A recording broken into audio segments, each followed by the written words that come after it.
High, welcome to my channel Sanju station. আমি সঞ্জিত। তো কেমন আছেন সবাই? তো ফ্রেন্ডস, আবারও অনেক দিন পর তো আজকে কিছু আপডেটস রয়েছে, সেগুলো আপনাদের সঙ্গে শেয়ার করব। আপডেটগুলো হয়তো বা কেউ কেউ শুনেছেন, কেউ কেউ শুনেননি, কারণ হচ্ছে অজানা হবে। বাট আপডেটগুলো খুব স্পেশাল, তাই এই আপডেটগুলো নিয়ে আমি ভিডিও করছি।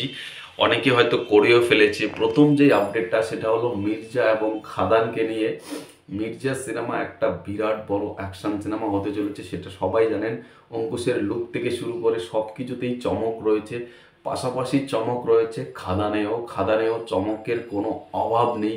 একের পর এক চমক, জিজু সেনগুপ্তা থেকে শুরু করে বনি সেনগুপ্তা পর্যন্ত প্রত্যেকটা জায়গাতেই চমক রয়েছে। বাট সব থেকে যেটা বড় চমক সেটা হলো মির্জাতে দেবের কেমিও থাকতে পারে। ইয়াস, এমনটাই খবর। মির্জাতে দেবের কেমিও থাকতে পারে। আবার আবার আবার আবার দেবের খাদানে কোনো একটা পর্যায়ে গিয়ে মির্জাকে দেখা যেতে পারে। মানে মির্জা এক্স খাদান, এরকমটা ঠিক হতে পারে। এরকমটা যদি বাংলাতে হয় তাহলে জিনিসটা প্রথমবার হবে, একদম ফ্রেশ একটা জিনিস হবে, যেটার জন্য দর্শক জাস্ট হুমড়ি খেয়ে পড়বে।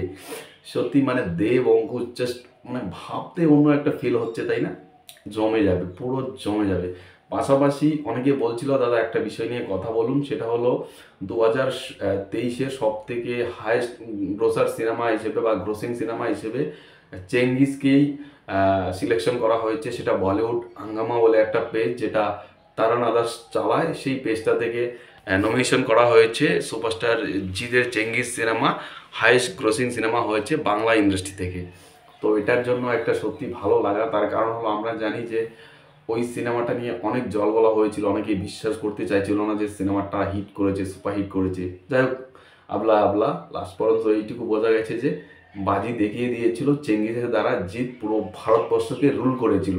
আবারও আমরা পরবর্তী সিনেমা চাই, যেটা বস 3 আসুক আর সেটা পুরো ভারতবর্ষকে রুল করুক। পরবর্তী যে আপডেট সেটা হলো জিৎ এবং বেঙ্গল টকিজ একসঙ্গে কোলাবরেশন করতে চলেছে। ইয়াস, শোনা যাচ্ছে অতনুদার সঙ্গে নাকি জিতের অনেক কটা মিটিং হয়েছে। জিতদা এবং অতনুদা, এই জুটিটা যদি আসে তাহলে একটা ফ্রেশ জুটি হবে। তার কারণ অতনুদা মানে বেঙ্গল টকিজ বেশিরভাগ সিনেমা এখন দেবকে নিয়ে করছে। তো এই কীরকম হয়, কে ডিরেক্টর হয়, অনেক কিছু সারপ্রাইজ রয়েছে। আর জিতদা বুমেরাং সিনেমার আপডেটের জন্য লোক পাগল হয়ে আছে। তুমি কি করছো দাদা, কিছু একটা দাও। লোক তো পাগল হয়ে যাচ্ছে কখন তোমার আপডেট আসবে। তাছাড়াও এই নতুন সিনেমার নাম কি হবে, কি হবে, কি বৃত্তান্ত, সেই সব আপডেট লোকে চাইছে, লোক গিলতে চাইছে। মানে এখন বর্তমানে একটা চাহিদা রয়েছে। অলরেডি এইদিকে সদ্য মুক্তিপ্রাপ্ত ছবি পাড়িয়া অনেকের প্রশংসা কুড়াচ্ছে। অনেক বেশি ভায়োলেন্সের কারণে সিনেমাটা দর্শকের পছন্দ হচ্ছে। এই সিনেমাটা হতে পারে একটা সফল ছবি। তো যাই হোক, এই ছিল আজকের মতো কিছু আপডেট। আর এই নিয়ে আপনাদের কি মতামত কমেন্টে জানান। পরবর্তী ভিডিও আসছে ধামাকা।